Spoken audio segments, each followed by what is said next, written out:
noneho wa Emirene wanyu baramuteruye baramutotora bamucacanga bamuha nyina ngo dore yuko nta n'utuzi yabavomeraga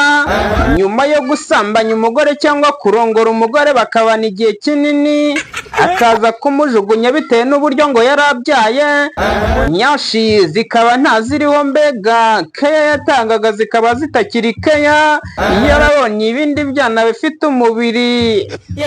bitetema nyashi ari nyashi ngo nuko kasha amakokero ngo amwereka habera kasha amakokero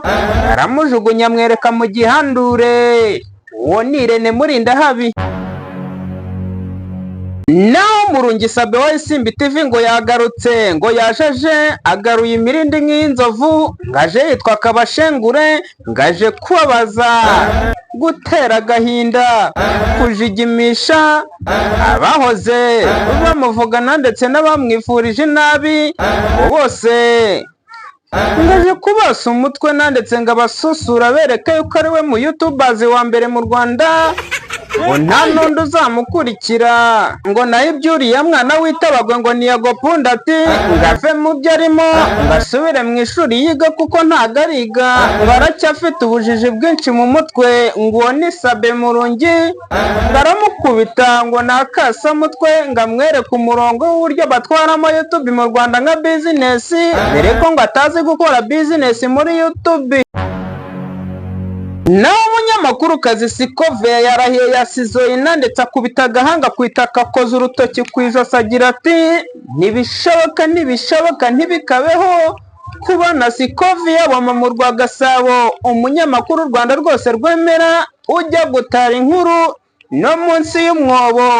agakuraho inkuru itunganye ngo ntibishoboka kuba yajya gusaba imbabazi Bishop Rugagi ngo yewe ngibyo yatekereje ngo ako kajambo aho yagakuye ngo agasubize ndetse akamira kibagirwe kuko ntibishoboka na rimwe mu buzima ngo uyu Sikove wama mu Rwagasabo ngo Bishop Rugagi ngo ni umunyamafuti ngo kuko Sikove yaje guhananura ibifi binini byigira intungane ngo abikubite ku itaka agaragaze intege zabo aho ziherereye ngo kuko ngo ujya kumusaba kugusengera nawe akagusaba kukugira inshoreke. Ibyo nibyo Sikove adashaka ngo yaje yarahiye yarwiyambitse ngo yafunze na kimono